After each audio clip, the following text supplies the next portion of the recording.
Hello बच्चों, कैसे तुम सब? फर्स्ट क्लास एकदम। बच्चों, हम लोग जो नीट 2022 के लिए एक क्रैश कोर्स शुरू किए हैं, आज उसका है डे नंबर 11। अब डे नंबर 11 हम लोग क्या पढ़ेंगे ये बात करने से पहले डे नंबर 10 तक हम लोग क्या पढ़ें उसकी पहले बात कर लिया जाए। वेक्टर्स हम लोगों ने कंप्लीट कर लिया, काइनेमेटिक्स शुरू किए थे। काइनेमेटिक्स में हम लोग मोशन इन वन डायमेंशन पढ़ रहे थे। Motion one dimension with constant acceleration हम लोगों ने पढ़ा शुरू किया, जो कि नीट एग्जामिनेशन के लिए बहुत ही इंपॉर्टेंट टॉपिक है। बहुत क्वेश्चन से पूछे जाते हैं और बिलीव करो बहुत आसान टॉपिक है ये। अगर हम बहुत अच्छे से मेहनत करें, अच्छे से प्रैक्टिस करें, कॉन्सेप्ट्स को समझ जाए तो फिर क्वेश्चंस बिल्कुल सॉल्व हो जाएंगे। परेशान होने की बिल्कुल बात नहीं है इसमें मोशन अंडर ग्रेविटी से क्वेश्चन बहुत पूछा जाता है। तो इसके पहले वाले लेक्चर में डे 10 में तुमको मैंने बताया था कि ग्रेविटी से कैसे क्वेश्चन पूछे जाते हैं, मोशन अंडर ग्रेविटी से कैसे क्वेश्चन पूछे जाते हैं, और जब किसी बॉडी को हम फेंकते हैं, ड्रॉप करते हैं, तो ग्रेविटी उसको कैसे कंट्रोल करता है, उसके स्पीड को कैसे चेंज करता है। इसका पूरा प्रोसेस, पूरा तरीका, कुछ फॉर्मूले हम लोग डे 10 में पढ़ चुके थे। आज हम लोग जो पढ़ने वाले हैं बच्चों वो है मूविंग प्लेटफॉर्म और रेस्ट प्लेटफॉर्म। अब मूविंग प्लेटफॉर्म, रेस्ट प्लेटफॉर्म कोई अलग से टॉपिक नहीं है, बट मैं तुमको एक कैटेगराइज करके बता रहा हूँ ताकि अगर क्वेश्चन आए तो समझ जाना कि सर ने इस क्वेश्चन को ऐसे करने का मेथड बताया था। ठीक है, फॉर्मूले कुछ नए नहीं है, सारे फॉर्मूले वही हैं, बट उनको कैसे यूज़ करना होगा वो तुमको सिखाऊंगा। मूविंग प्लेटफॉर्म की बात किया जाए तो बच्चों देखो, उसमें 3 बातों का ध्यान रखना। अगर कभी भी 3 चीज़ें क्वेश्चन में आती हैं, balloon, parachute and rocket, I repeat, balloon, parachute and rocket, अगर कभी भी ये 3 चीज़ें हमको दिखी क्वेश्चन में तो समझ जाना कि सर ने मूविंग प्लेटफॉर्म में जो बताया था अब वो यहाँ पे अप्लाई होने वाला है। ठीक है, क्या होता है बताऊँगा अभी, बट स्टार्ट करने से पहले मैं तुम सबसे एक और बात कहूँगा कि देखो, हम लोग का जो एग्ज़ामिनेशन नीट 2022 का जो एक टेंटेटिव डेट है, ऐसा मुझे लग रहा है कि मई मिड या मई एंड में होने का इसका चांसेस है, क्योंकि जब तक बोर्ड एग्ज़ामिनेशन नहीं कंप्लीट होंगे तब तक नीट एग्ज़ामिनेशन कंडक्ट नहीं हो सकता। तो चूँकि इस बार बोर्ड एग्ज़ामिनेशन लेट हो रहे हैं तो इसलिए नीट एग्ज़ामिनेशन भी एटलीस्ट 20-25 डेज़ लेट में कंडक्ट होगा। उस हिसाब से अगर बात किया जाए, मैं अगर मई लास्ट वीक भी लेके चलूँ तो हम बस आराम से अभी 3 मंथ्स है। ठीक है, इन 3 मंथ्स में हम लोग बहुत अच्छे से, बहुत थॉरोली प्रिपेयर कर सकते हैं पूरे फिजिक्स के सिलेबस को। बट तुमको जो बता रहा हूँ, जो सिखा रहा हूँ, उसको समझो, सीखो और मन लगाकर, दिल लगाकर उस प्रैक्टिस करो, क्योंकि ये समय ये निकल जाएगा तो फिर हाथ में कुछ नहीं रहेगा। सिर्फ अफसोस करने के कि यार उस वक्त कर लिए होते तो काश मेरे भी अच्छे मार्क्स आ गए होते। ठीक है, तो बाद में रिग्रेट करने से अच्छा होगा कि हम पहले मेहनत कर लें, पसीना बहा लें, तकलीफ़ सह लें, खुद को कष्ट दे दें, सब ठीक है, लेकिन बाद में रिग्रेट नहीं करना है। ठीक है, तो थोड़ा सा अगर कंफर्ट जोन में हो अपने तो उस कंफर्ट जोन को छोड़ दो और थोड़ा सा पेन लो तो ही गेन होगा, ऐसा लोग कहते हैं। ठीक है, तो गलत नहीं कहते हैं। तो इन सब बातों को ध्यान रखना कि हमको कंसिस्टेंसी मेंटेन करके चलनी है, थोड़ी सी मेहनत ज़्यादा करनी है, मार्क्स हमारे अच्छे आने चाहिए। हमें तुमको पहले ही कहा है हमारा पूरा टारगेट होगा कि 160-170 मार्क्स सिर्फ फिज़िक्स में हम लोग स्कोर कर सकें।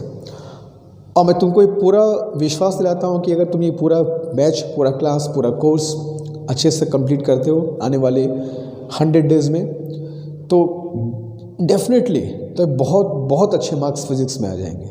ठीक है, तो थोड़ा सा सीरियस होते हुए और थोड़ा सा अपने प्रिपरेशन को एक तरीके से कंट्रोल करते हुए आगे बढ़ो, है ना।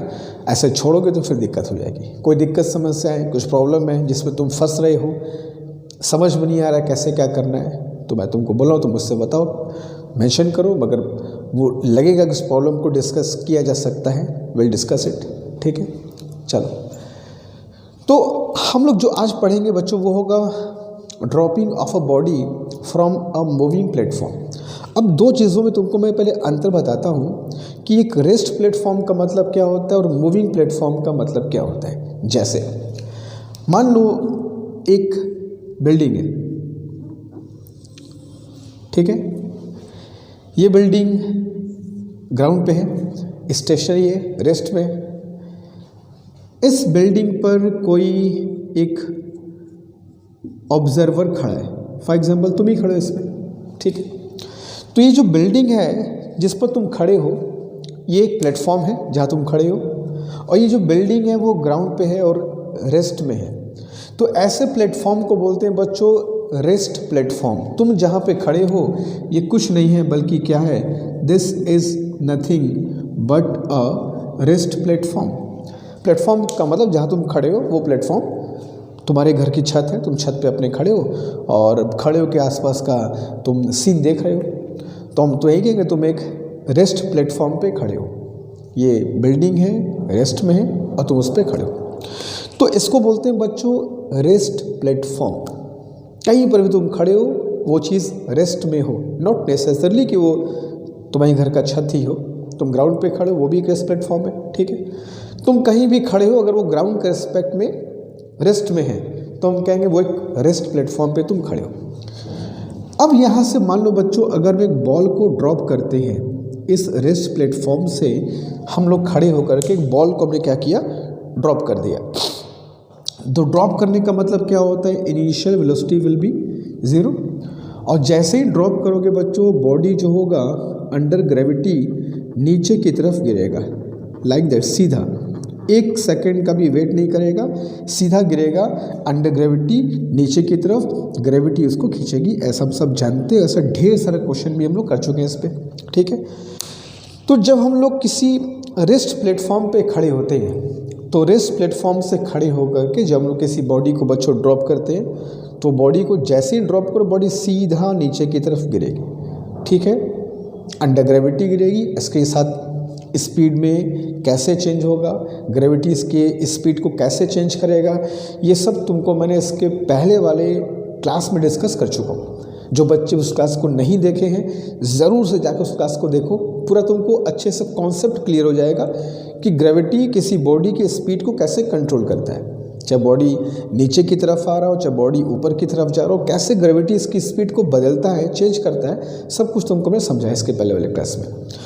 तो जैसे ही मूविंग रेस्ट प्लेटफॉर्म से किसी बॉडी को हमने ड्रॉप किया, बॉडी नीचे की तरफ गिरेगी सीधा अंडर ग्रेविटी। बाकी इस पर जो क्वेश्चन पूछे हम लोग उसके हिसाब से इक्वेशंस यूज़ करते हैं, उसके हिसाब से उसको फिर सॉल्व करते हैं। लेकिन मुझको तुमको आज रेस्ट प्लेटफॉर्म की बात नहीं करनी है, मैं तुमसे आज बात करने वाला बच्चों मूविंग प्लेटफॉर्म की। अब मूविंग प्लेटफॉर्म क्या होता है? मूविंग प्लेटफॉर्म कुछ भी हो सकता है। हर वो प्लेटफॉर्म जो ग्राउंड के रिस्पेक्ट में मोशन में हो वो एक मूविंग प्लेटफॉर्म होगा। तुम एक कार के अंदर बैठे हो, कार ग्राउंड पे चल रही है तो तुम एक मूविंग प्लेटफॉर्म में हो, ठीक है। तुम ट्रेन के अंदर सफ़र कर रहे हो और ट्रेन ग्राउंड पे मूव कर रही है तो तुम कहोगे तुम एक मूविंग प्लेटफॉर्म में हो। तुम ट्रेन की गेट पर खड़े होकर के, चलती ट्रेन की गेट पर खड़े, हालांकि ऐसा कभी करना मत, है ना। चलती ट्रेन की गेट से, खिड़की से हम लोग किसी बॉडी को नीचे ड्रॉप करते हैं, पानी की बॉटल वॉटएवर कुछ भी, तो तुम चलती ट्रेन से एक बॉडी को ड्रॉप कर रहे हो तो वो क्या हो गया, मूविंग प्लेटफॉर्म से तुम बॉडी को ड्रॉप कर रहे हो। यही फ़र्क होता है मूविंग प्लेटफॉर्म और रेस्ट प्लेटफॉर्म में। अब मूविंग प्लेटफॉर्म से तो मूविंग प्लेटफॉर्म तो कुछ भी हो सकता है, मगर हम लोग अगर काइनेमेटिक्स की बात किया जाए, मोशन अंडर ग्रेविटी की बात करें बच्चों, तो 3 चीज़ों से क्वेश्चन पूछा जाता है और इनका नाम अगर कभी भी क्वेश्चन में आ जाए तो समझ जाना कि जो सर ने मूविंग प्लेटफॉर्म पढ़ाया था इसका कनेक्शन वहीं से है। कौन कौन 3 चीज़ यहाँ डेफिनेटली तुमको ध्यान होना चाहिए। एक होगा बच्चों बलून, ठीक है। दूसरा चीज़ याद रखना पैराशूट, और तीसरा चीज़ का ध्यान रखना बच्चों रॉकेट है। ऐसा नहीं कि इन 3 के अलावा कोई चौथा नहीं आ सकता, भाई क्वेश्चन बनाने वाला का दिमाग है कुछ भी दे दे वो, ठीक है। बट जनरली इन तीनों पर क्वेश्चन ज़्यादा आते हैं काइनेमेटिक्स में। अब बलून, पैराशूट और रॉकेट, इन तीनों को हम कहते हैं मूविंग प्लेटफॉर्म। जैसे मान लो बच्चों की एक पैराशूट है, ठीक है।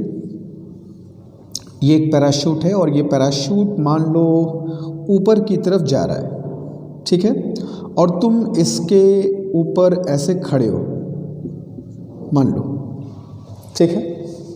ये पैराशूट ऊपर की तरफ जा रहा है with some velocity, with some acceleration, whatever, जो भी, ये फ़र्क नहीं पड़ता है, बस ऊपर की तरफ जा रहा है या नीचे की तरफ आ रहा है, जो भी है। तो अब तुम जिस प्लेटफॉर्म पे खड़े हो बच्चों, वो रेस्ट में नहीं है, वो प्लेटफॉर्म तुमको लेकर के ऊपर की तरफ जा रहा है, लाइक दैट। तो ये क्या हो गया, एक मूविंग प्लेटफॉर्म, अनलाइक दिस जो एक रेस्ट प्लेटफॉर्म था। तो इन दोनों में डिफरेंस क्या होता है सर? देखो डिफरेंस क्या होता है, जब तुम रेस्ट प्लेटफॉर्म पे खड़े होते हो किसी बिल्डिंग पर, छत पर, और किसी बॉडी को ड्रॉप करते हो तो बॉडी सीधा नीचे की तरफ गिरती है, कहीं कोई दिक्कत नहीं होती है। जब तुम यहाँ से किसी बॉडी को ड्रॉप करोगे, अगर तुम्हारे हाथ में मैं एक बॉल दे दूँ और तुम एक बॉल को ड्रॉप करना चाहो, ठीक है, तो वो बॉल कैसे मूव करेगा? क्या वो तुरंत नीचे आएगा? क्या होगा उसके साथ? उसको समझते हैं। ये मान लो बच्चों ग्राउंड है और ग्राउंड से किसी हाइट पर पैराशूट पहुंच चुका है। पैराशूट के ऊपर जाने की वेलोसिटी, हम एग्जांपल तुमको समझा रहा हूँ, बाकी क्वेश्चन करेंगे हम लोग अभी। एग्जांपल समझाओ कि फ़र्क क्या है, पहले फ़र्क देख लो दोनों में। वैसे क्वेश्चन में तो कुछ नया नहीं है, बट इक्वेशन तुमको वैसे ही अप्लाई करना है, बट फ़र्क क्या है वो देखना। ये मूविंग प्लेटफॉर्म है पैराशूट, जो 20 मीटर पर सेकेंड से ऊपर की तरफ जा रहा है, और तुम पैराशूट के ऊपर बैठे हो, खड़े हो, जो भी है। तो तुम भी पैराशूट के साथ साथ ऊपर की तरफ जा रहे हो, तुम्हारा हाथ भी पैराशूट के साथ साथ ऊपर की तरफ जा रहा है, तुम्हारे हाथ में जो बॉल है वो भी ऊपर की तरफ जा रहा है, डेफिनेटली। तो जब तुम इस बॉल को ड्रॉप करोगे, जैसे ही इस बॉल को ड्रॉप करोगे, जैसे ही ये बॉल एयर में आ गया, मान लो ये एयर में आ गया, तो बच्चों इसकी जो इनिशियल वेलोसिटी है वो ज़ीरो नहीं होगी। तो ये तुमको दूर में फ़र्क समझना होगा। जब रेस्ट प्लेटफॉर्म से किसी तुम बॉडी को ड्रॉप किए, उसकी स्पीड ज़ीरो होगी, सीधा नीचे की तरफ आ जाएगा। मूविंग प्लेटफॉर्म से तुम किसी बॉडी को छोड़ोगे तो बॉडी की वेलोसिटी वही होगी जो किस प्लेटफॉर्म की है। तो अगर पैराशूट 20 मीटर पर सेकेंड से ऊपर जा रहा था और तुमने पैराशूट से खड़े होकर किसी बॉडी को ड्रॉप किया, तो उस बॉडी की स्पीड भी 20 मीटर पर सेकेंड होगी और अपवर्ड डायरेक्शन में ही होगी। जो इसका डायरेक्शन होगा वो इसका डायरेक्शन भी होगा, जो इसकी स्पीड होगी वह इसकी स्पीड भी होगी। अब ये बताओ, जब इस बॉडी की स्पीड 20 मीटर पर सेकेंड अपवर्ड डायरेक्शन में है, अब तुम सोचो, कॉमन सेंस लगाओ, क्या ये बॉडी जैसे ही मैं इसको छोड़ूंगा तो क्या वैसे ही नीचे की तरफ आ जाएगा? Of course not. जब तक ये 20 मीटर पर सेकेंड ज़ीरो नहीं होगा, जब तक बॉडी रोकेगी नहीं, तब तक वो लौट के नहीं आ सकती। तो शुरू में क्या होगा कि ये 20 मीटर पर सेकेंड बॉडी को पहले थोड़ा सा ऊपर की तरफ लेके जाएगा। कब तक? जब तक ये 20 मीटर पर सेकेंड ज़ीरो ना हो जाए। और अगर तुमको इसके पहले वाला वीडियो का कॉन्सेप्ट क्लियर है तो तुमको ये पता होगा 20 मीटर पर सेकेंड को अगर मैं G10 ले लूँ तो 20 मीटर पर सेकेंड को ज़ीरो होने में 2 सेकंड लगेगा। कैसे आया?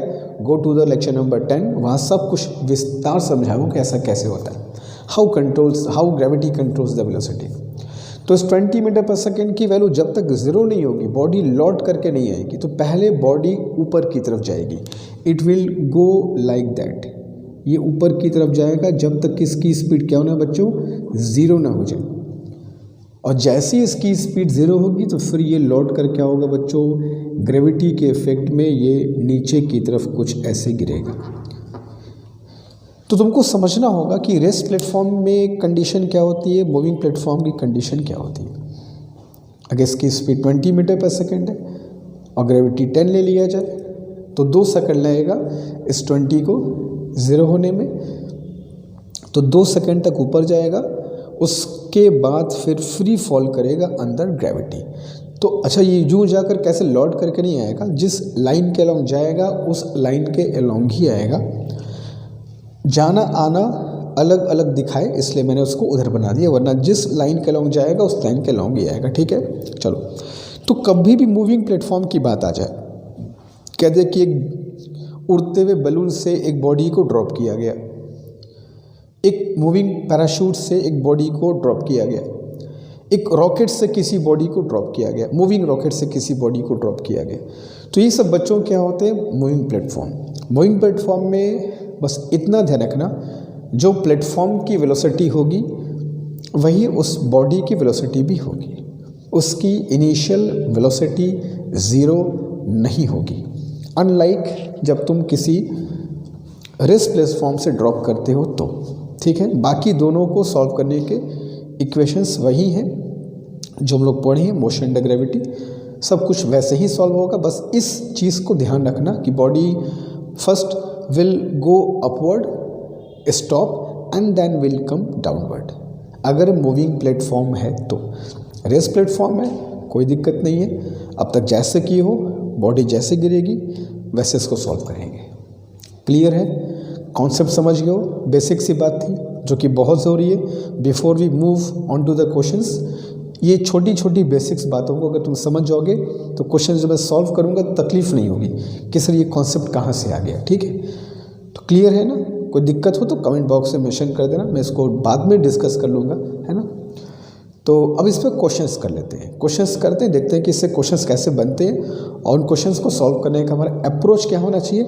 एंड मोर इम्पॉर्टेंटली हमें ये बात समझना होगा कि जब एग्ज़ाम में ये क्वेश्चंस आएंगे तो इनकी पहचान कैसे करेंगे कि हाँ सर ये मूविंग प्लेटफॉर्म वाला क्वेश्चन है जो सर ने बताया था, ये समझोगे तुम कैसे। हालांकि इसके लिए प्रैक्टिस करोगे समझ जाओगे, बट कुछ की पॉइंट्स होंगे जिसको तुमको देख करके समझना हो कि हाँ ये क्वेश्चन सर ने ऐसा करवाया था क्लास में, तो तुमको आइडिया लग जाएगा कैसे इसकी पहचान करनी है। ठीक है, तो चलो शुरू करते हैं क्वेश्चन नंबर 1 से। तो बच्चों सबसे पहला क्वेश्चन इस पर हम लोग लेके चलते हैं और देखते हैं इस क्वेश्चन को सॉल्व कैसे करेंगे। बहुत आसान क्वेश्चन है और ऐसे क्वेश्चन तुमको मिलेंगे एग्जामिनेशन में। अप्रोच देखो और समझो कैसे पहचानेंगे कि क्वेश्चन मूविंग प्लेटफॉर्म वाला कॉन्सेप्ट जो सर ने बताया था उससे सॉल्व होगा। और देखते हैं कि 3 बलून्स है B1, B2 and B3 are moving with velocity u, 2u and 3u respectively in upward direction. 3 balloon की बात हो रही है और तीनों अलग अलग स्पीड से ऊपर की तरफ जा रहे हैं, ऐसा क्वेश्चन हमसे कह रहा है। तो ठीक है, पहले फिगर ड्रॉ कर लेते हैं। आगे का क्वेश्चन का पढ़ लोगे, when they are at the same height from the ground, जब वो सब ग्राउंड से सेम हाइट पर होते हैं तीनों बलून, तो उनसे एक स्टोन ड्रॉप करते हैं तीनों से, B1 से, B2 से, B3 से, और पता करना कि which stone will reach the ground first, कौन सा स्टोन तीनों में से कौन सा पत्थर स्टोन ग्राउंड पर सबसे पहले पहुंचेगा। कोई कैलकुलेशन नहीं, बस कॉन्सेप्ट है, वही कॉन्सेप्ट जो तुमको मैंने अभी कुछ देर पहले सिखाया। देखो क्वेश्चन कैसे करेंगे।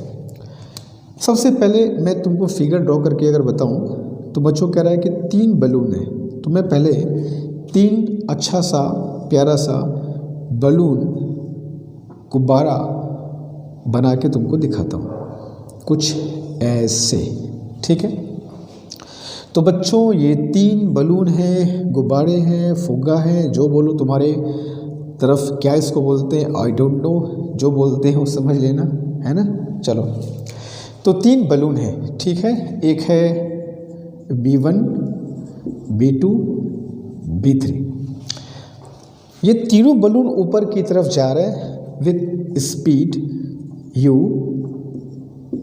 2u and 3u respectively.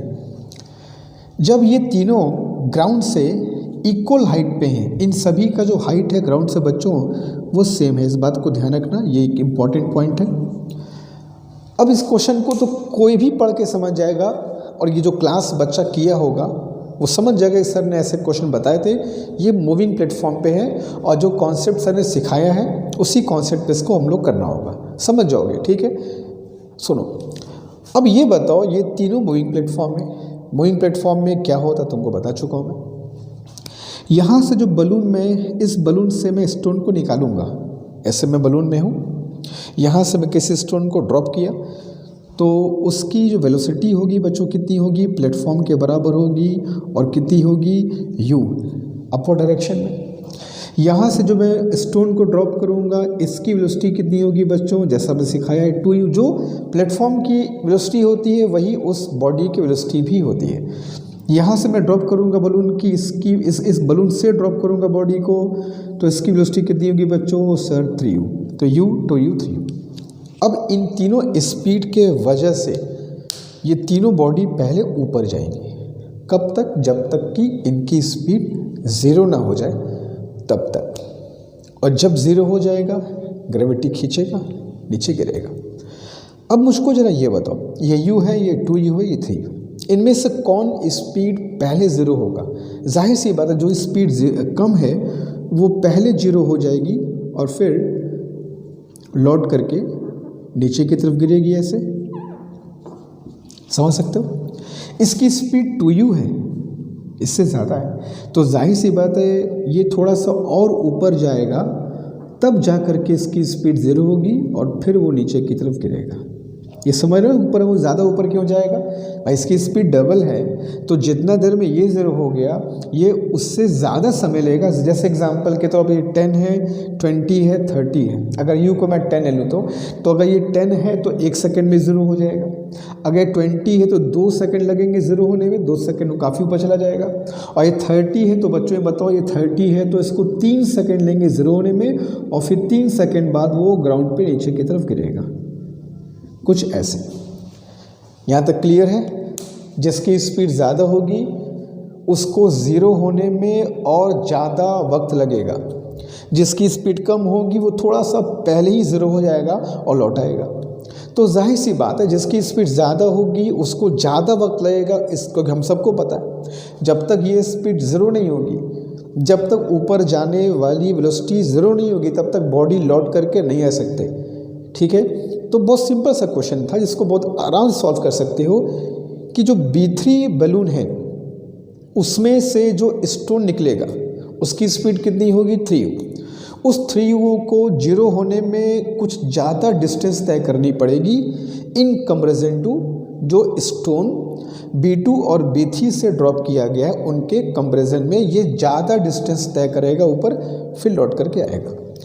अब तुम बता दो देख करके फिगर, इसमें ज़्यादा वक्त कौन लेगा, सबसे कम वक्त कौन लेगा? तो जो B1 से ड्रॉप किया गया स्टोन है वो बहुत जल्दी उसकी स्पीड ज़ीरो हो जाएगी और फटक से लौट करके नीचे आ जाएगा। तो जाहिर सी बात है the stone which is dropped from balloon B1, जिस स्टोन को बलून B1 से ड्रॉप किया गया है वो ग्राउंड पर पहले पहुँचेगा। ठीक है, हालांकि मैंने फ्रॉम B4 लिख दिया है, B4 नहीं होगा। ठीक है, यहाँ पे चेंज कर लो, all of them reach at the same time.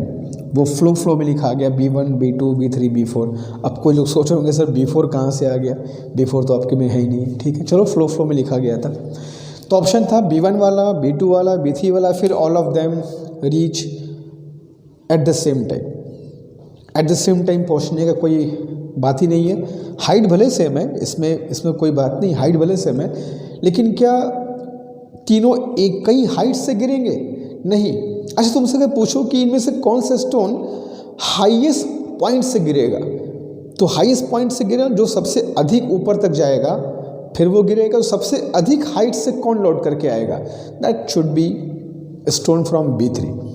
ये सबसे ज़्यादा ऊंचाई तक जाएगा फिर लौट के आएगा, है ना? क्यों? इसकी स्पीड ज़्यादा है, इसको स्पीड को ज़ीरो होने में ज़्यादा वक्त भी लगेगा और ज़्यादा डिस्टेंस भी तय करनी होगी इनके कंपैरिजन में। तो आएंगे सब लौट करके, लेकिन पहले B1 आएगा, B1 वाला बलून, B1 वाला स्टोन, फिर B2 वाला स्टोन, फिर B3 वाला स्टोन।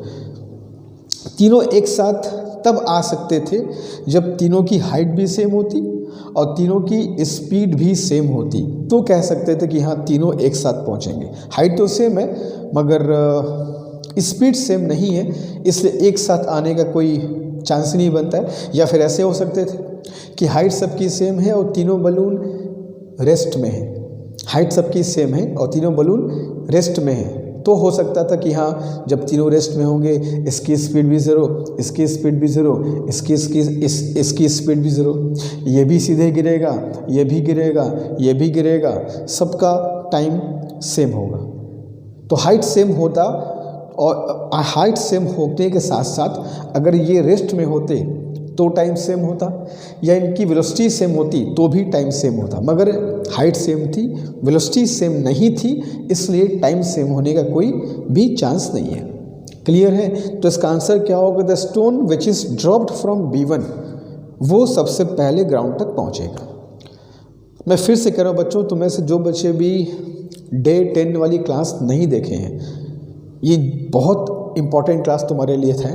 तो जो बच्चे भी नहीं देखे हैं डे 10 वाली क्लास, जा करके थॉरोली उस क्लास को देखो। बहुत ब्रीफ में, बहुत पूरे ग्रेविटी को बहुत अच्छे से तुमको समझा दिया गया है कि बॉडी को, वेलोसिटी को ग्रेविटी कैसे चेंज करता है। और अगर तुम इस बात को समझ जाओगे तो बहुत क्वेश्चन तुम्हारे जल्दी सॉल्व होंगे, बहुत तुम्हारा टाइम कम लगेगा। सिर्फ यही नहीं, आगे बहुत जगह हम लोग पढ़ेंगे जहाँ हमारे टाइम बहुत कम लगेगा। ठीक है, तो सारे बच्चे उस क्लास को ज़रूर से देखना, बहुत इंपॉर्टेंट क्लास है वो। ठीक है, तो ये क्वेश्चन समझ के अभी और क्वेश्चन करेंगे इस पर हम लोग, ताकि और कॉन्सेप्ट क्लियर हो जाए, एकदम दिल दिमाग में बैठ जाए। तो जल्दी करो, चलेंगे बच्चों क्वेश्चन नंबर 2 की तरफ। Do it fast.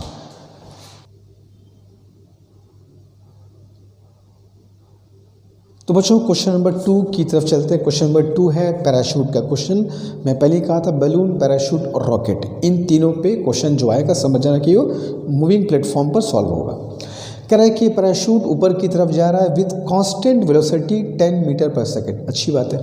When it is at the height of 120 metre from the ground a body is drop from it. जब वो किसी हाइट पर होता है तो वहाँ से बॉडी को ड्रॉप कर देते हैं, और वो बॉडी ग्राउंड तक कितने वक्त बाद पहुँचेगा ये तुमको फाइंड करना है। तो सबसे पहले अगर तुमको मैं फिगर ड्रॉ करके समझाऊँ तो मान लो बच्चों ये पहले पैराशूट बना दिया, ठीक है, और ये पैराशूट मान लो ग्राउंड से एक सर्टेन हाइट पर ऑलरेडी है ये। ठीक है, it is already at certain height from the ground. ये ग्राउंड है और ये पैराशूट है। अब कह रहा है कि इस पैराशूट की जो वेलोसिटी है वो वेलोसिटी है 10 मीटर पर सेकेंड। और सबसे इम्पॉर्टेंट बात जो यहाँ पर कह रहा है सर कि इसकी स्पीड जो है, वेलोसिटी जो है कांस्टेंट है। अब यहाँ से एक बात थोड़ा सा समझ में नहीं आई सर। अब क्या समझ में नहीं आई? तो एक बात तुम देख कर कहोगे सर आप ही हमेशा कहते हैं कि ग्रेविटी कभी किसी के साथ भेदभाव नहीं करता। ग्रेविटी हर एक बॉडी को जो ऊपर की तरफ जाती है उसकी स्पीड को हर एक सेकंड में ग्रेविटी 10 कम कर देता है। ये पढ़े हैं लेक्चर नंबर 10 में आपने बताया था। तो जब ये पैराशूट 10 मीटर पर सेकेंड से ऊपर जा रहा है तो फिर इस 10 को ग्रेविटी 0 क्यों नहीं कर दिया? कैसे ये स्पीड 10 पर कांस्टेंट बनी हुई है? हाउ? क्या इस पे ग्रेविटी काम नहीं कर रहा है? और अगर कर रहा है तो इस 10 मीटर पर सेकेंड को केवल 1 सेकेंड लगेगा ग्रेविटी को 0 करने में। ये 1 सेकेंड कहाँ से आया? मैं फिर बोल रहा हूँ, go to the lecture number 10 जहाँ मैं बहुत अच्छे से एक्सप्लेन किया हूँ कि how does the gravity change the velocity of bodies, कैसे चेंज करते हैं। तो ग्रेविटी अगर इस पे लग रहा हो तो इसकी स्पीड तो 1 सेकेंड में 0 हो जाएगी। भाई कांस्टेंट कैसे है? आप ये सिखाया था जब कोई बॉडी ऊपर जाती है 1 सेकेंड में इसकी स्पीड 10 कम हो जाती है। पैराशूट कुछ स्पेशल है क्या कि इसकी स्पीड कांस्टेंट है? क्यों? क्वेश्चन तो सॉल्व होगा, देखा जाएगा बाद में। पहले ये क्लियर करिए, ये बताइए ये क्यों है। क्वेश्चन तो हो जाएगा, देखा जाएगा। सुनो, फिर मैं वही कहूँगा जो मैं कहा था उस पर अभी भी कायम हूँ कि हाँ ग्रेविटी किसी के साथ भेदभाव नहीं करता है। ग्रेविटी पैराशूट पर भी उतना ही लगेगा, वैसे ही लगेगा, बिल्कुल लगेगा। तो फिर ये कांस्टेंट कैसे होगी इसकी स्पीड? सुनो, ऑफ कोर्स इस पैराशूट को ग्रेविटी नीचे खींचेगा, लेकिन इस पैराशूट पर एक और फोर्स लग रहा होगा ऊपर की तरफ। इसके अंदर जो गैसेस होंगी, जो फोर्स होगा, जो फोर्स इसको ऊपर की तरफ ले जा रहा होगा, वो फोर्स ग्रेविटेशनल फोर्स को जो उस पैराशूट को नीचे खींच रहा होगा उसको समहाउ बैलेंस कर लिया। तो नेट फोर्स क्या हो गया? 0। और जब नेट फोर्स 0 हो गया तो उसकी वेलोसिटी क्या हो गई? कांस्टेंट। तो यस ग्रेविटी करेगी, बिल्कुल काम करेगी, अच्छे से काम करेगी, लेकिन जो इसके अंदर का एक और फोर्स है जो इस बॉडी को, पैराशूट को ऊपर की तरफ फोर्स दे रहा है, वो फोर्स ग्रेविटी फोर्स को बैलेंस कर लिया एंड नेट फोर्स बिकम 0 और वेलोसिटी हो गई कांस्टेंट। ग्रेविटी अब इसको छू नहीं पाएगा। तो this is how velocity will become constant. चाहे पैराशूट में आए, बैलून में है, सब में एक ही बात समझना कि कांस्टेंट कैसे होता है। हालांकि ये आउट ऑफ कॉन्टेक्स्ट है, लेकिन कुछ बच्चों के दिमाग में ऐसा प्रश्न आ सकता है कि सर कांस्टेंट कैसे हो गया। इससे तुमको मैंने बता दिया कि कैसे कांस्टेंट हुआ। ठीक है। खैर हमसे ये तो पूछा नहीं कांस्टेंट कैसे हुआ, हमसे जो पूछा उसकी बात करते हैं कि जब ये ग्राउंड से बच्चों 120 मीटर की हाइट पर होता है, when it is at the height of 120 metre from the ground. मान लो ये हाइट 120 मीटर पहुंच गया यहाँ पे, ठीक है। तो जब ये ग्राउंड से 120 मीटर हाइट पर होता है तो यहाँ से एक बॉडी को क्या करते हैं, ड्रॉप करते हैं, ठीक है। तो ये मूविंग प्लेटफॉर्म है, तो मूविंग प्लेटफॉर्म से जब किसी बॉडी को ड्रॉप करते हो तो बॉडी की स्पीड भी प्लेटफॉर्म के बराबर होती है। तो बॉडी की स्पीड कितनी हो गई, 10 मीटर पर सेकेंड। अब ये 10 मीटर पर सेकेंड ऊपर की तरफ ही स्पीड है। अब ये बताओ क्या बॉडी छोड़ते साथ ही नीचे आएगी? ऑफ कोर्स नहीं, ये 10 मीटर पर सेकेंड। अच्छा, इस पर ग्रेविटी काम नहीं कर रहा था या बैलेंस हो गया था।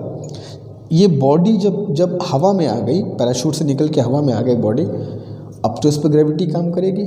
इसकी कांस्टेंट थी 10 मीटर पर सेकेंड। क्या इसकी स्पीड कांस्टेंट रह पाएगी? इसको तो कांस्टेंट बनाने के लिए फोर्स लग रहा था कि चलो भाई फोर्स दे रहे हैं, ग्रेविटी को संभाल लेंगे। इस पे कोई फोर्स लग रहा है क्या ऊपर की तरफ कि ग्रेविटी को संभाल लेगा? Of course not. 1 सेकेंड केवल लगेगा, 1 सेकेंड इस बॉडी की स्पीड को 0 होने में, और 1 सेकेंड बाद वो 0 होगा and it will come down to the ground straight away, सीधा ग्राउंड पे गिर जाएगा। तो ये बॉडी को छोड़ने से लेकर के ग्राउंड तक गिरने का जो समय होगा, टाइम, वो हमसे पूछा गया है, ठीक है। कि जब बॉडी को ड्रॉप किया गया तो ड्रॉप करने के बाद वो कितने समय बाद ग्राउंड पर वापस गिरेगा। 2 तरीका होता है इसको सॉल्व करने का। तरीका नंबर 1, जाने का और आने का अलग अलग समय निकाल लो और फिर दोनों को ऐड कर दो। जैसे जाने का समय कितना होगा, 1 सेकेंड, ठीक है। आने का समय कितना होगा, चेक कर लेंगे, ऐड कर देंगे, आंसर हमारा आ जाएगा। दूसरा तरीका क्या होगा कि जाने का और आने का दोनों समय एक साथ निकाल लिया जाए, ठीक है। ऐड न करना पड़ेगा, एक ही में दोनों समय आ जाएगा, आंसर हमारा आ जाएगा। दूसरा मेथड ऐसे क्वेश्चन में ज़्यादा प्रीफर करना चाहिए, क्योंकि जब तुम जाने का आने का अलग अलग निकालने जाओगे तो तुमको ये वाली हाइट चाहिए होगी।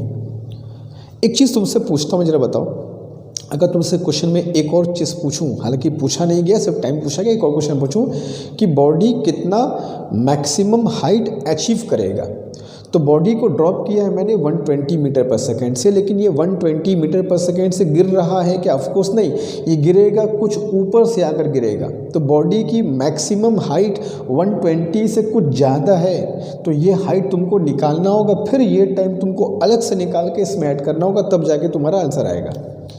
तो जब अलग अलग निकालने वाली बात करोगे तो फिर तुमको इस हाइट को भी फाइंड करना पड़ेगा, और अगर तुम एक साथ निकालना चाहते हो तो फिर तुम फटक से इसको निकाले काम खत्म कर सकते हो, ठीक है। जैसे अच्छा, मैं तुमको अगर ये तुमसे पूछा जाता कि इस बॉडी का मैक्सिमम हाइट कितना होगा, तो ये तो कन्फर्म है कि मैक्सिमम हाइट 120 नहीं होगी, 120 से कुछ ऊपर जा कर के फिर गिर रहा है, तो ये हो गया इसका मैक्सिमम हाइट। ये हमसे पूछा नहीं है, मान लो पूछा होता तो क्या करते, यहाँ से यहाँ तक का तो हाइट हमको 120 पता ही है, हम इतना हाइट और निकाल करके कि 120 से कितना और ऊपर गया 120 में ऐड कर देते, मैक्सिमम हाइट निकल जाती। तो मान लो अगर निकालना होता तो कैसे निकालते, v² = u² - 2gh करते, और हम सब जानते हैं कि यहाँ पर जो इसकी वेलोसिटी है वो ऑब्वियसली 0 हो चुकी है, वरना लौट के कैसे आएगा फिर वो। तो हाईएस्ट पॉइंट पे स्पीड कितनी होगी, 0। फेंके हो तुमने, यानी शुरू कर रहा है कितने स्पीड से, 10, तो 100 - 20h, तो 20h = क्या हो गया बच्चों, 100h कितना हो गया, 5 मीटर। मतलब छोड़ने के बाद 5 मीटर और ऊपर जाएगा, यानी h मैक्स जो होगा 120 + 5 = 125 मीटर। ऐसे कह सकते हो, कोई दिक्कत नहीं है। अब मुझको ये पता चल चुका है कि वो 125 मीटर से गिर रहा है, 120 से नहीं, 125 से फ़र्क समझो। 120 पर छोड़ा हूँ मैं उसको, लेकिन वो वापस आना शुरू किया है 125 से, क्योंकि अपनी स्पीड से वो 5 मीटर और ऊपर चला गया है, फिर गिरना शुरू हुआ है। एनीवे, तो हमको यहाँ से यहाँ तक पूरा टाइम पूछा गया था, तो मैंने कहा कि अगर जाने का टाइम तुमको 1 सेकेंड पता ही है, अगर लौट के आने का टाइम तुमको पता हो जाए तो 1 में वो टाइम ऐड कर देना, आ जाएगा पूरा टाइम। तो कैसे निकालेंगे वो देखो, अगर मैं यहाँ पर पे h is equal to u t plus half g t square लगा दूँ इक्वेशन, तो ये जो हाइट कवर कर रहा है वो कितना कवर करेगा बच्चों, 125। ठीक है, यहाँ पे इसकी स्पीड कितनी है, 0। ठीक है, यहाँ पे इक्वेशन लगा रहा हूँ, भूलना मत, मैं बता चुका हूँ। इस इक्वेशन को जहाँ लगाते हो वहाँ की वेलोसिटी पुट करते हैं, तो इस इक्वेशन को हाईएस्ट पॉइंट पे लगा रहा हूँ। हाईएस्ट पॉइंट पे स्पीड कितनी है, 0, प्लस जी हो गया 10/2 5t स्क्वायर, तो 25 इज इक्वल टू क्या हो गया, t square, therefore t is equal to क्या हो गया बच्चों, 5 सेकेंड। तो 5 सेकेंड इसको लग गया बच्चों आने में, और 1 सेकेंड लग गया था जाने में। तो 1 सेकेंड ऊपर गया, 5 सेकेंड में नीचे आया, इसको वापस ग्राउंड तक पहुंचने में कितना वक्त लगेगा, 6 सेकेंड का वक्त इसको लग जाएगा। ठीक है, ये एक तरीका है जिसमें हम अलग अलग टाइम निकाल करके ऐड करते हैं। यहाँ का टाइम निकाल लिया, यहाँ का टाइम निकाल लिया, जाने का निकाल लिया, आने का निकाल लिया, ऐड कर दिया, काम हो गया। बट ये एक तरीका है, ये तरीका हम, लेकिन इसमें तुमको एक काम और करना होगा, तुमको ये अननेसेसरी इसकी मैक्सिमम हाइट पता करनी होगी, जिसके लिए तुमको एक कैलकुलेशन और करना होगा। हाइट निकालो कितना और ऊपर गया, फिर यहाँ पे ऐड करो, फिर एच मैक्स आएगा, फिर वहाँ लगाओ, फिर दोनों को ऐड करो। ठीक है, ठीक है, कोई दिक्कत नहीं है, आसान मेथड, बहुत मुश्किल मेथड नहीं, मगर एक मेथड और है जिससे हम आने और जाने और आने दोनों का इकट्ठे समय निकालेंगे। तो इसको ज़रा कर लो, तो फिर तुमको बताता हूँ मैं कि यह जगह है, मैं तुमको इसमें करके दिखा देता हूँ। ठीक है, इतना सफिशिएंट स्पेस है कि इसको कर सकूँ मैं। तो अगर मैं सेकंड मेथड यूज़ करूँ, जिसमें सेकंड मेथड में तुम मुझको पूरा वक्त निकालना होगा। ठीक है, मैं ऑप्शन मिटा देता हूँ, क्योंकि 6 सेकंड तुम्हारा आंसर आ ही चुका है, ऑप्शन में मिटा देता हूँ। ठीक है, मुझको जगह मिल जाएगा। सेकंड मेथड में इसमें यूज़ करूँ h is equal to u t plus half g t square, और मैं ये इक्वेशन यहाँ पे लगाऊंगा जहाँ पे ड्रॉप किया गया। तो यहाँ पे लगाऊँ, यहाँ पे हाइट कितनी है, 120, तो 120 से ड्रॉप किया गया। अच्छा, यहाँ पे स्पीड 0 नहीं है, यहाँ पे स्पीड 0 था, यहाँ नहीं है। यहाँ स्पीड कितनी है, 10, और ऊपर की तरफ है, तो ऊपर की तरफ होगा तो क्या लेंगे, -10t प्लस g/2 कितना हो जाएगा, 5t स्क्वायर। ठीक है, इस इक्वेशन को मैं यहाँ पे लगाया हूँ, तो ये पूरा जाने का आने का इकट्ठे समय तुमको दे देगा।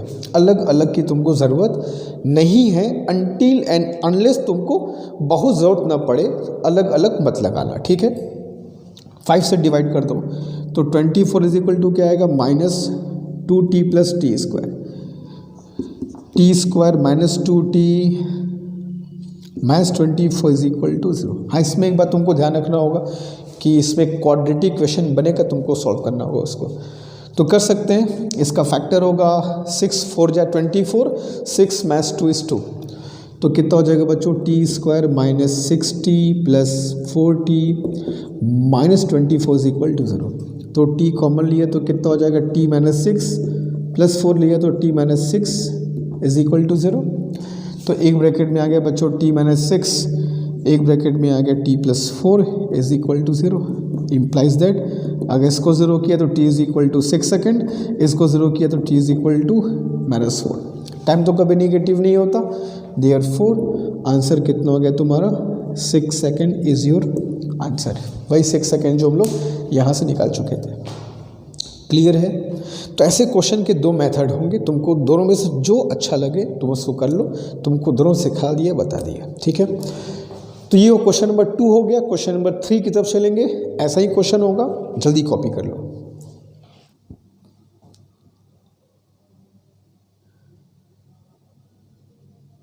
एक क्वेश्चन बच्चों इस पे और करते हैं, ताकि अगर कुछ थोड़ा बहुत अगर डाउट है, कुछ कंफ्यूजन है, तो वो इससे दूर हो जाएगा। ठीक है, अब balloon starts from ground with rest, थोड़ा सा बदल क्वेश्चन दिया हूँ, एग्जैक्ट वैसा नहीं, मगर कॉन्सेप्ट वही है, हल्का फुल्का तो बदलूंगा ही। ठीक है, अब balloon start from ground with rest with constant acceleration 1.25 metre पर सेकेंड स्क्वायर। सुनो, ये ग्राउंड है, ठीक है, थोड़ा सा नीचे बनाऊँ मैं इसको।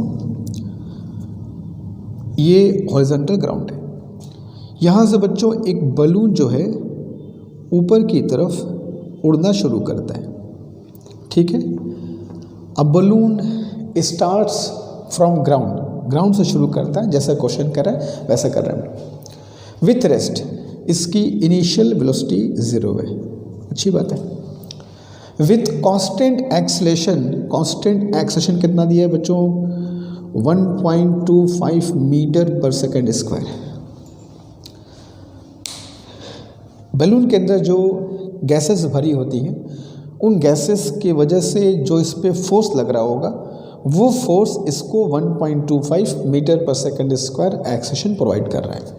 अगेन फिर वही क्वेश्चन अगर दिमाग में उठे कि सही 1.25 मीटर पर सेकेंड स्क्वायर एक्सेलेरेशन है, बॉडी ऊपर की तरफ जा रही है, क्या इस पर ग्रेविटी काम करेगा या नहीं? ठीक है, इसकी बात हम अभी करेंगे कि इसमें ग्रेविटी को कैसे हमको समझना है, ठीक है। कहाँ पे उसको यूज़ करना है, कहाँ पे उसको यूज़ नहीं करना है, इसकी बात हम करेंगे और वो ध्यान से इसको समझेंगे। पहले क्वेश्चन पूरा पढ़ते हैं क्या कह रहा है। 8 सेकेंड आफ्टर गोइंग अपवर्ड, ये 8 सेकेंड तक इसको ऊपर उड़ने दो। ये मान लो बच्चों 8 सेकेंड तक ऊपर की तरफ उड़ा और यहाँ तक पहुँच गया। 8 second after going upward a body is dropped from it, इससे क्या किया, एक बॉडी को ड्रॉप किया गया, ये बॉडी को ड्रॉप किया गया, ठीक है। और क्वेश्चन वही है, at what time it will reach the ground, ये बॉडी कितने समय बाद पहुंचेगा, ठीक है। And what will be maximum height, इसकी मैक्सिमम हाइट क्या होगी। इन दोनों प्रश्नों का अगर तुमको जवाब देना है कि ये बॉडी कितने समय में लौट करके आएगी और कितना वक्त लेगी और कितना उसका हाइट होगा, ये दोनों अगर प्रश्नों का तुमको आंसर देना, तुमको 2 चीज़ चाहिए। पहली चीज़ क्या चाहिए, सबसे पहली चीज़ कि जब इस बॉडी को ड्रॉप किया गया तो उसका हाइट कितना था। दूसरी चीज़, जब बॉडी को ड्रॉप किया गया तो बॉडी की वेलोसिटी कितनी थी। तो हम क्या करेंगे, 2 काम पहले करेंगे। पहला काम, 8 सेकेंड बाद जब पैराशूट बलून जब ऊपर की तरफ गया है तो 8 सेकेंड बाद उसकी हाइट कितनी होगी, ज़रा हम पहले ये पता कर लें, ठीक है। कि भाई 8 सेकेंड बाद ड्रॉप किए हो तो भाई बलून 8 सेकेंड बाद कितनी हाइट पता, ये पता कर लो। और दूसरी बात ये पता कर लो कि इस बलून की 8 सेकेंड बाद वेलोसिटी क्या होगी, ये पता कर लिया जाए, तब जा कर के इसके बारे में कुछ इन्फॉर्मेशन मिलेगी, ठीक है। चलो, तो मैं लिख रहा हूँ फॉर बलून। मैं कब बलून के लिए क्वेश्चन लगाऊंगा, कब इस बॉडी के लिए, ध्यान से रखना। फॉर बलून, बलून यहाँ से ऊपर की तरफ गया है, क्या सेकंड तक गया, 8 सेकंड तक। तो for balloon h is equal to ut plus half at square. अब तुम यहाँ पर परेशान कि सर बलून ऊपर की तरफ जा रहा है अंडर ग्रेविटी, तो हाफ gt स्क्वायर होना चाहिए, at स्क्वायर क्यों लिखा आपने, और माइनस होना चाहिए h is equal to ut minus half gt square, जो आप ही ने पढ़ाया है कि बॉडी ऊपर जाता है तो माइनस, नीचे गिरता है तो प्लस। तो माइनस लीजिए और a हटा के g लीजिए, नहीं प्लस ही लूँगा और g नहीं a ही लूँगा। फिर वही बात, क्यों नहीं g लेंगे, क्या इस पे g काम नहीं करेगा, बिल्कुल करेगा और किया भी है। एक्चुअल में हुआ क्या है, इस बॉडी का, इस बलून का जो एक्सेलेरेशन है 1.25 मीटर पर सेकेंड स्क्वायर, ये इस बलून का एक्सेलेरेशन एग्जैक्ट नहीं है, इसका रियल एक्सेलेरेशन कुछ इतना रहा होगा। ये बलून है, इस बलून का एक्सेलेरेशन रहा होगा बच्चों एक्चुअल में 11.25 मीटर पर सेकेंड स्क्वायर और ग्रेविटी नीचे लगा होगा 10 मीटर पर सेकेंड स्क्वायर। ग्रेविटी सबके साथ लगता है, भेदभाव नहीं करते भाई। तो 11.25 बलून का एक्सेलेरेशन मिला कहाँ से, जो गैसेस भरी हैं वो इसको देगा एक्सेलेरेशन। उस 11.25 में से 10 ग्रेविटी खा गया, उसके बाद भी इसके पास 1.25 बचेगा, वही 1.25 से ऊपर की तरफ जाएगा। अब ये बताओ, इस 1.25 में जब इसको मैं ऊपर लेके जाऊंगा, अब ग्रेविटी यूज़ करूंगा क्या, ग्रेविटी को यूज़ कर लिया, यूज़ कर करके नेट वैल्यू दी है 1.25, इसलिए तुमको भी यहाँ पर ग्रेविटी यूज़ नहीं करनी है और ये अब सिर्फ और सिर्फ ऊपर की तरफ जाएगा, ये एक्सेलरेट होगा, डी एक्सेलरेट नहीं होगा, क्योंकि इसका जो एक्चुअल एक्सेलेरेशन था वो ग्रेविटी से ज़्यादा था और उसने क्या किया, ग्रेविटी को ओवरकम कर लिया और फिर भी 1.25 वैल्यू बच गई। तो जो नेट एक्सेलेरेशन होगा 1.25 ऊपर की तरफ होगा। अब ग्रेविटी का कोई भी यहाँ पर रोल फिलहाल नहीं है। क्लियर है, बात समझ रहे हो? यही कॉन्सेप्ट है, यही कॉन्सेप्ट है, तुमको समझना होगा इसको सॉल्व कैसे करते हैं। क्लियर है? तो h is equal to u t plus half a t square. h height कितना जाएगा वो निकालना है। u इज इनिशियल वेलोसिटी जो कि 0 है, प्लस हाफ ए कितना लेंगे बच्चों 1.25 और यहाँ से यहाँ तक 8 सेकेंड तक गया, 8 का स्क्वायर कितना हो जाएगा बच्चों 64। h कितना हो जाएगा, इसको सॉल्व कर लिया तो 1.25 इंटू 32 कर लिया तो h कितना आ गया बच्चों 40 मीटर आ गया। यानी कि जब बॉडी को ड्रॉप किया गया तो बलून ग्राउंड से 40 मीटर पे था, यानी कि बॉडी भी 40 मीटर पर ड्रॉप की गई है। ठीक है, दूसरी चीज़ क्या पता करना था, बलून की वेलोसिटी 8 सेकेंड बाद। तो फिर लगाऊंगा formula v is equal to u plus a t. याद रखना बलून के लिए लगा रहा हूँ, बलून के लिए g यूज़ नहीं करना है, g का हमने काम तमाम कर दिया है। ठीक है, अब जो बचा है 1.25 उसकी बात केवल होगी। क्लियर है? बस यही सब कॉन्सेप्ट है, यही सब कॉन्सेप्ट मन में दिल दिमाग में बैठाना है, फिर देखो राज करोगे फिजिक्स में। ठीक है, यू कितना हो जाएगा बच्चों 0 प्लस ए कितना है 1.25 और समय कितना लिया 8 सेकेंड, तो कितना आ जाएगा 10 मीटर पर सेकेंड। तो इसकी स्पीड भी निकल गई 10 मीटर पर सेकेंड। तो 8 सेकेंड बाद हमको दो चीज़ चाहिए थी। पहली चीज़ कि बलून कितनी हाइट पर होगा 40 मीटर पर, बलून की वेलोसिटी कितनी होगी 10 मीटर पर सेकेंड। इससे क्या पता चला, इससे पता चल गया कि जब बॉडी को ड्रॉप किया तो बॉडी की भी हाइट कितनी थी 40 मीटर और बॉडी की वेलोसिटी भी कितनी होगी सर 10 मीटर पर सेकेंड, यानी कि हमको दोनों चीज़ मिल गई। भाई प्लेटफॉर्म की अगर मूविंग प्लेटफॉर्म है, जो प्लेटफॉर्म की वेलोसिटी होती है वही बॉडी की भी होती है। तो बलून की वेलोसिटी अगर 10 मीटर पर सेकेंड थी तो इस बॉडी की वेलोसिटी भी 10 मीटर पर सेकेंड होगी। अब ये 10 मीटर पर सेकेंड से पहले ऊपर जाएगा, स्पीड 0 होगी, फिर नीचे आएगा। दो चीज़ पूछा गया है, इसको वापस ग्राउंड तक आने में कितना वक्त लगेगा और दूसरी चीज़ कि इसकी मैक्सिमम हाइट कितनी है। मैं तुमको फिर से अगर बॉडी बना के दिखाऊँ यहाँ पर अगर मैं तुमको फिर से बॉडी बना के दिखा दूँ, क्योंकि फिगर एक अच्छे से क्लियर होना चाहिए ना।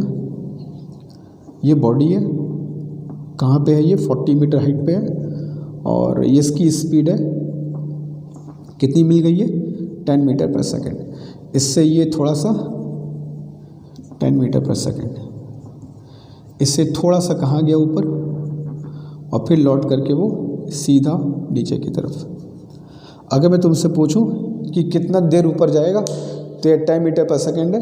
10 मीटर पर सेकेंड की स्पीड को 0 होने में v इज इक्वल टू 0 होने में कितना वक्त लगेगा, मात्र 1 सेकेंड लगेगा थैंक्स टू ग्रेविटी। तो 1 सेकेंड में ये 0 हो जाएगा फिर लौट के आ जाएगा। तो दो चीज़ पूछा गया है, मैक्सिमम हाइट और टाइम। तो मैक्सिमम हाइट तो ऑफकोर्स 40 नहीं है, 40 से कुछ ऊपर जाके फिर आया है। तो मैक्सिमम हाइट निकालने के लिए 40 में कुछ हमको ऐड करना होगा, वो तो निकाल लेंगे, प्लस टाइम फाइंड कर लेते हैं। तो टाइम का दो तरीका बताया कि जाने का आने का अलग अलग निकाल के ऐड कर दो या जाने आने का एक साथ निकालो। मैं एक साथ वाले को प्रेफर करता हूँ। तो यहाँ पर मैं इक्वेशन लगा रहा हूँ, h is equal to u t plus half g t square. ठीक है, हाइट कितनी है बच्चों, जहाँ से ये शुरू किया चलना 40 मीटर। इसकी स्पीड देखो u बच्चों ऊपर की तरफ है, ऊपर की तरफ जा कर के फिर नीचे की तरफ आ रहा है। तो इन्हें कहा था ऊपर की तरफ होगा तो क्या लोगे -10 ले लेना और प्लस कितना हो जाएगा ये g/2, g 10 ले लो तो कितना हो जाएगा 5t स्क्वायर। तो अगर मैं डिवाइड करूँ 5 से तो कितना होगा 8 is equal to -2t plus t square. तो t square -2t minus 8 is equal to 0। मैंने कहा था इसमें कॉट इक्वेशन बनेगा, तुमको रेडी रहना होगा। तो t square -4t plus 2t minus 8 is equal to 0।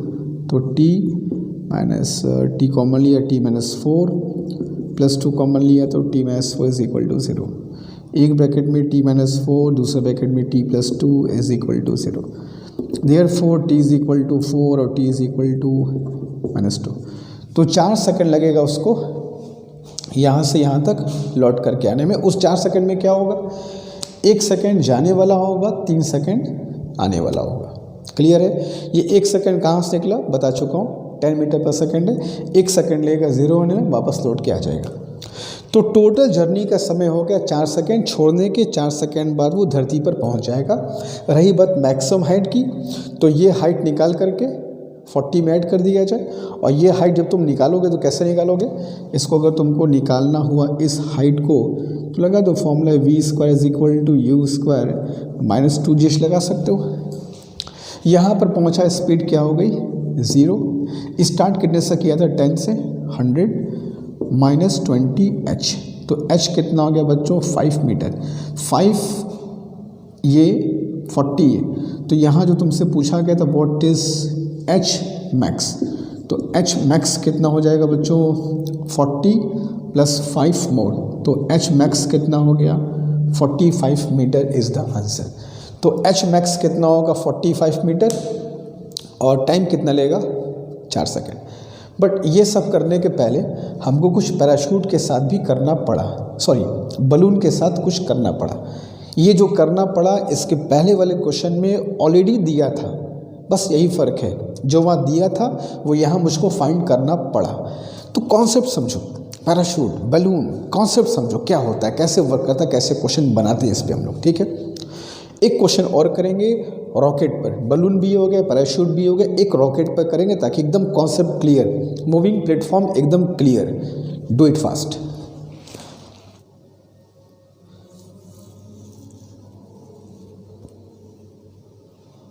तो चलो बच्चों रॉकेट पर भी क्वेश्चन कर लेते हैं और देखते हैं रॉकेट में क्वेश्चंस कैसे आते हैं। यहाँ पे ड्रॉप वाले क्वेश्चन नहीं आते कि रॉकेट से किसी बॉडी को ड्रॉप किया गया, वो ड्रॉप करने वाला तुम्हारा बलून और पैराशूट से ही आता है। यहाँ पे कुछ और क्वेश्चन पूछा जाता है, तो क्या बनता है उसको देखते हैं, समझते हैं। पहले एकदम जैसे क्वेश्चन पूछे जाते हैं हम लोग वैसे ही लेके चलना था। क्वेश्चन जब हमारे सामने आए तो नयापन न लगे, अंदर एक विश्वास रहे कि हाँ ये पहले क्वेश्चन हम लोगों ने किया था, अगर अटेम्प्ट करेंगे तो हो जाएगा। इतना विश्वास अगर है तो फिर कोई दिक्कत नहीं है। ठीक है, तो क्वेश्चन करें कि a rocket starts with rest from ground with constant acceleration 10 metre पर सेकेंड स्क्वायर। एक रॉकेट को ग्राउंड से हम लोग छोड़ते हैं, ठीक है, रॉकेट ग्राउंड से ही छोड़ा जाता है ना, चलो कोई बात नहीं। तो रॉकेट एक शुरू करता है फ्रॉम ग्राउंड, अच्छी बात है भाई, रॉकेट है तो ऊपर ही जाएगा, फाइन। और रॉकेट ऊपर की तरफ जाता है विथ कांस्टेंट एक्सेलरेशन 10 मीटर पर सेकेंड स्क्वायर। इसका कांस्टेंट एक्सेलरेशन है और स्टार्ट करता है विथ रेस्ट। ठीक है, 30 second after the start the fuel of rocket is समाप्त।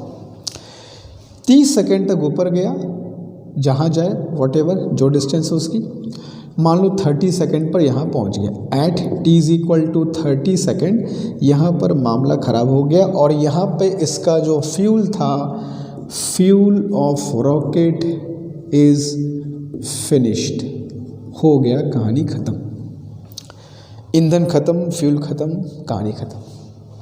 क्या होगा, जाहिर सी बात है फ्यूल ख़त्म हो गया तो रॉकेट अब आगे जा पाएगा नहीं जा पाएगा, चलो देखते हैं क्या होगा। बट इसको थोड़ा तुमको समझाओ पहले, फिर वही बोलूँगा। रॉकेट का एक्सेलेरेशन कांस्टेंट दिया है 10 मीटर पर second square, constant acceleration. Sir constant कैसे रहेगा, क्या ग्रेविटी इस पे काम नहीं करेगी? बच्चों की है, करवा दिया, करवाने के बाद वैल्यू आई है 10, मतलब रॉकेट का जो एक्सेलेरेशन रहा होगा एक्चुअल में, इसका जो रियल एक्सेलेरेशन रहा होगा बच्चों 20 मीटर पर सेकेंड स्क्वायर रहा होगा, जिसमें से 10 मीटर पर सेकेंड स्क्वायर ये ग्रेविटी खा गया। ग्रेविटी सब पे काम करेगा, रॉकेट हो, पैराशूट हो, बलून हो, मैं हूँ, तुम हो, सब पे काम करेगा। 20 रॉकेट को एक्चुअल में मिला होगा, फ्यूल से 20 मीटर पर सेकेंड स्क्वायर रॉकेट को मिला, लेकिन उस 20 में से 10 ग्रेविटी खा गया, तो कितना बचा उसके पास? अभी भी उसके पास 10 बचेगा ऊपर की तरफ। अब इसमें तुमको ग्रेविटी यूज़ नहीं करनी है, ठीक है। देखो कब ग्रेविटी, देखो रॉकेट में एक बात ध्यान समझना होगा, कब ग्रेविटी का इफेक्ट लेना है कब नहीं लेना है, इस बात को समझो। तो 20 था, 10 निकल गया, 10 अभी भी रॉकेट के पास बचा, तो 10 जो बचा है उसमें ग्रेविटी के इफ़ेक्ट को इंक्लूड कर लिया गया है। अब इस पे ग्रेविटी काम नहीं करेगी मतलब इनफेक्टिव रहेगी, जो था सब एडजस्ट हो गया। कब तक? जब तक फ्यूल है। 30 सेकेंड तक तो ये ऊपर जाएगा, ग्रेविटी इसको परेशान नहीं करेगी। 30 सेकेंड बाद फ्यूल ख़त्म, तो जो ऊपर फोर्स लग रहा था वो भी ख़त्म। अब ग्रेविटी फिर से काम करना शुरू कर देगा और कुछ ही समय में ये रॉकेट भाई साहब थोड़ा सा और ऊपर जाएंगे, फिर लौट के नीचे आ जाएंगे। तो समझो, जब तक फ्यूल है तब तो ग्रेविटी इनइफेक्टिव रहेगी बिकॉज ऑफ द फोर्स, लेकिन जैसे फ्यूल ख़त्म ग्रेविटी फिर लगना शुरू हो जाएगा and just matter of time इसकी स्पीड 0 हो जाएगी और रॉकेट भाई साहब नीचे आ जाएंगे। क्लियर है? जैसे फॉर एग्जाम्पल, अच्छा एक बात बताओ, यहाँ पर रॉकेट का फ्यूल ख़त्म हो गया, t=30 सेकेंड पर रॉकेट का फ्यूल ख़त्म हो, क्या रॉकेट वहीं पर रुक जाएगा? तुम साइकिल चला रहे हो, पैडल मार रहे हो, थक गए, पैडल मारना बंद कर दिए। जब पैडल मारना बंद कर देते हो तुम्हारा फ्यूल ख़त्म हो जाता है, क्या साइकिल वहीं रुक जाती है? अरे नहीं सर, जो पहले से हम स्पीड दिए आए हैं, जो पहले से पैडल मारते आ रहे हैं, वो साइकिल को थोड़ा और दूर लेकर के जाएगा। हम जब पैडल मारना बंद कर देते हैं तो भी तो साइकिल कुछ दूर जा कर के रुकती है। क्यों? पहले का जो स्पीड है, जिसको इनर्शिया कहा जाता है, वो साइकिल को थोड़ा सा और आगे ले जाएगा। भले तुम स्पीड पैडल मारना बंद कर दो तब भी ऐसा नहीं होता ना, पैडल मारना बंद किया और cycle still, it is not like that. Friction होता है रोड पर, उसके वजह से स्पीड कम होती है और कुछ देर बाद साइकिल जाके रुक जाती है। तो ठीक वैसे ही होगा, जैसे फ्यूल ख़त्म होगा, तुम्हारा फ्यूल ख़त्म हुआ, पैडल मारना बंद किया, मगर साइकिल थोड़ा और दूर जाके रुका, एग्जैक्टली वही होगा। फ्यूल ख़त्म हुआ रॉकेट का, लेकिन पहले की जो स्पीड थी उसके पास, वो थोड़ा सा उसको और ऊपर ले जाएगी। थोड़ा मतलब कब तक? जब तक वो स्पीड 0 ना हो जाए, और जैसी 0 होगी रॉकेट भाई साहब नीचे। तो 2-3 चीज़ पहले हमें पता करना है, what is the maximum height achieved by the rocket. Rocket कितना हाइट अचीव करेगा ये बताओ। यहाँ से 30 सेकेंड तक पहले पता कर लिया जाए कि वो कहाँ तक गया, ठीक है। तो जब उसका फ्यूल ख़त्म हुआ तब की बात करते हैं। तो व्हेन फ्यूल इज़ फिनिश्ड, अगर मैं ये पता करूं कि फ्यूल फिनिश्ड कब हुआ, तो उसकी वेलोसिटी कितनी रहेगी? सर एक्सेलेरेशन है 10, 30 सेकेंड बाद ख़त्म हुआ। एक्सेलेरेशन 10 का मतलब होता है हर 1 सेकेंड में वेलोसिटी 10 बढ़ जाएगी, 10, 20, 30 सो ऑन। तो 30 सेकेंड में बढ़ते बढ़ते ये पहुंच जाएगी 300 मीटर पर सेकेंड। क्लियर है?